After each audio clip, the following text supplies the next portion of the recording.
Hi there and welcome to today's vlog. Now, this is not the first time I've tried to record this one because last time I was about halfway through what I wanted to say, and then suddenly I had a message on my phone screen saying insufficient storage, and it just stopped working. So I had to go through the time-consuming process of deleting files and creating more storage. So hopefully this one will work okay. And I want to begin by wishing our eldest daughter Kaz a very happy 40th birthday, which is today, and sadly we're not able to be with her to celebrate the occasion.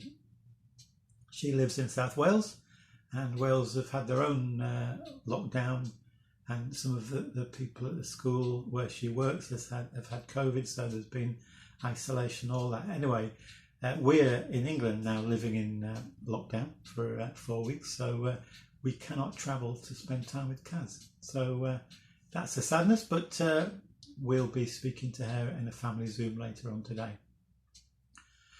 Now I want to show you a t-shirt because if you've been following my vlogs over the months, you'll know that on a number of occasions I've referred to the t-shirts that I've been wearing. Now, I'm not referring to the one I'm wearing today, but one I put on a few days ago, and Sue said you're not going out in that because it's getting very tatty, and it is around the neckline. It's getting very frayed, so it's going to have to go in the bin. But I wanted to show you it before I do that. So this is the back actually. It's a bit colourful, and it's got, if you see there, the fish sign, that pink and yellow fish, which the early Christians used to identify one another. And on top of the symbol there is the Greek letters which make up the Greek word ichthus, which is fish. And if you take each of those Greek letters as the first letter of a new word, you get the phrase Jesus Christ, God's Son, Saviour. So that was the heart of their faith that the Christians expressed. They were under severe persecution much of the time, and so sometimes they couldn't be open about their faith, but they wanted to be able to identify one another. That's how they did it, using the sign of the fish. So sadly this t-shirt is going to have to go in the bin, and I can't wear it anymore, but I thought I'd use it. In fact, it's got the date 1988 on there, copyright, so if I bought it in 1988, it has served me very well indeed over the years. And speaking of persecution, even today, Christians around the world, in some areas, are severely persecuted. It's very difficult to be a follower of Jesus in some countries today, and we need to pray for our brothers and sisters who suffer for their faith, and give thanks for their faithfulness, their willingness to stand up and be counted. In a sense, that leads me on to what I wanted to share with you today, and that is a rather astounding book that I'm in the process of reading. It's called The Choice, written by a lady called Edith Eger, E-G-E-R, and the subtitle is Even in Hell, Hope Can Flower. Even in Hell, Hope Can Flower. Edith Eger is a Hungarian Jew, and she was a young person when Hitler began his process of exterminating Jewish people. So she lived in a town in Hungary and was a Jew, or is a Jew, with her family.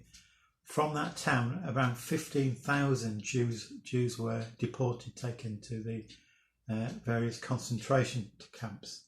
And apparently of that 15,000, only 70 returned after the war. And miraculously, Edith and her sister Magda were among that 70.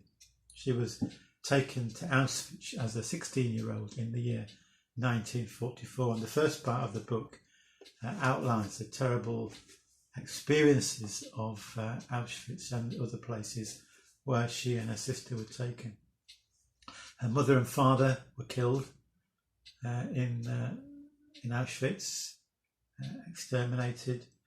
Her boyfriend Eric was taken somewhere else. She didn't know what happened to him, but she found out later that he had died on the very day before his camp was liberated, and that was a great blow to Edith. Many of the experiences they lived through were truly horrific, hard for us to comprehend how one human being can act in that way to another. And of course, when suffering happens of whatever nature, it causes some to question God. Where is God in all this? And there's an interesting little section where Edith deals with that, and she's thinking about all that she's lost.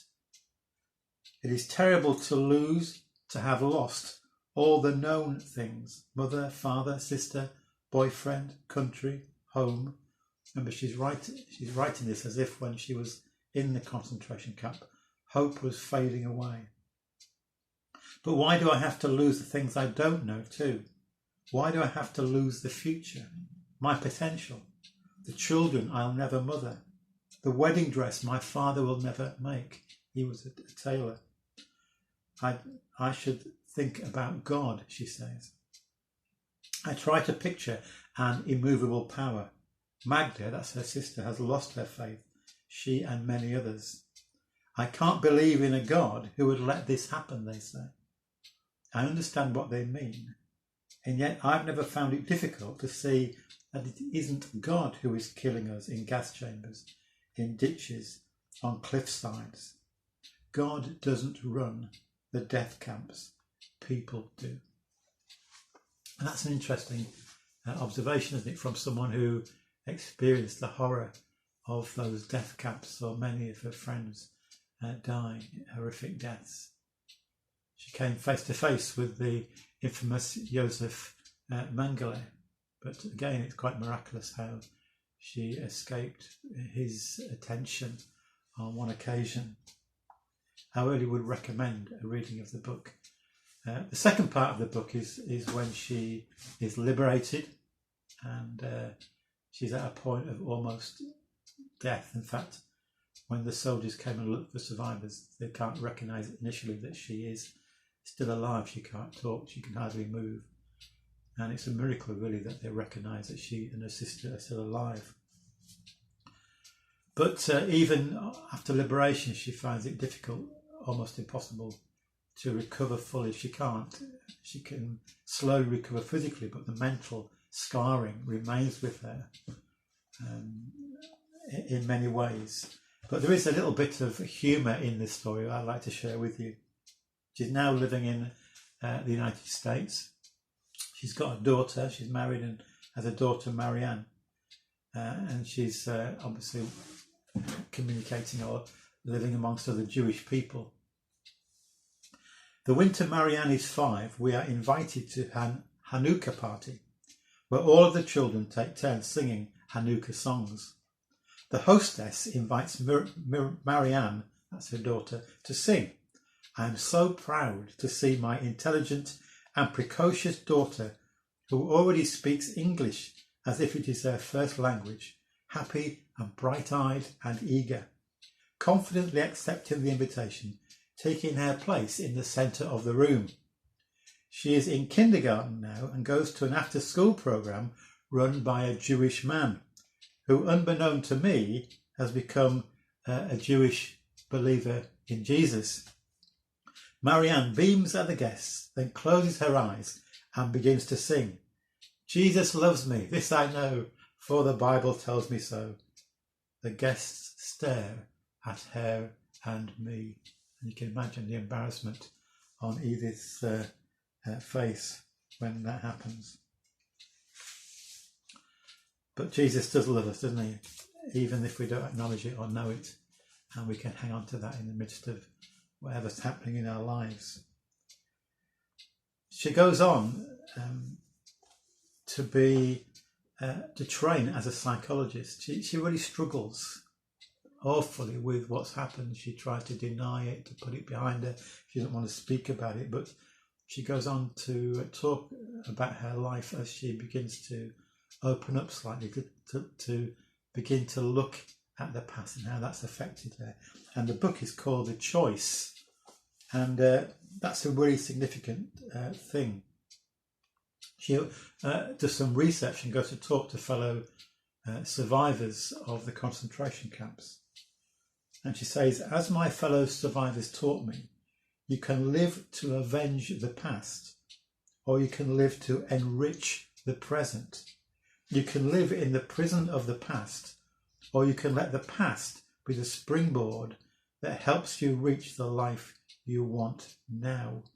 And the choice is about how we respond to things that have happened in our life. Do we allow them to destroy us, or do we use them as a way of helping us move to the future? You can live in the prison of the past, or you can let the past be the springboard that helps you reach the life you want now. And she also talks about how it's no good saying using the what if expression, always looking back and saying, what if this had happened? What if that had happened? Don't always live our life in the past and regret decisions. And at the same time, don't always be looking to the future. When so-and-so happens, or when this takes place, I'll be a lot happier. No, live in the present. Choose to live in the present.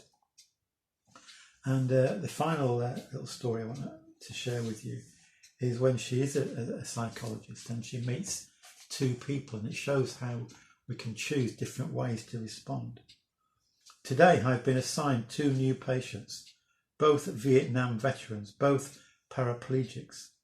They have the same diagnosis, lower T injury of the spinal cord, the same prognosis, compromised fertility, sexual function, unlikely to walk again, good control of hands and trunk. On my way to see them, I am unaware that one of them will have a life-changing effect on me. I meet Tom first. He's lying on his bed, curled up in a fetal position, cursing God and country. He seems imprisoned by his injured body, by his misery, by his rage. When I go to the other vet's room, I find Chuck out of bed, sitting in his wheelchair. It's interesting, he says. I've been given a second chance in life. Isn't it amazing? He's bringing over with a sense of discovery and possibility. I sit in this wheelchair and I go out onto the lawn, out in the grounds, and the flowers are much closer. I can see my children's eyes. So the choice we all make is how we respond to whatever happens to us. Many of us are going through tough times right now. We can't see our loved ones. We can't do this. We can't do that. We may feel trapped in, isolated, lonely. We may be going through difficult physical times with illness, mental struggles. But we can choose to trust in God, to know that ultimately God is in control, not to be filled with regrets for the past, not to be wishing our life away about the future, but to live in the presence. And I pray that you and I will know whatever we face, God is with us. His love fills us. He will never let us go. So, sorry I've gone on a bit longer than normal, but I would recommend this book if you want to have some good reading during lockdown. It's The Choice by Edith Eger. You can pick it up very cheaply, second-hand online. God bless you. Thank you so much for listening today.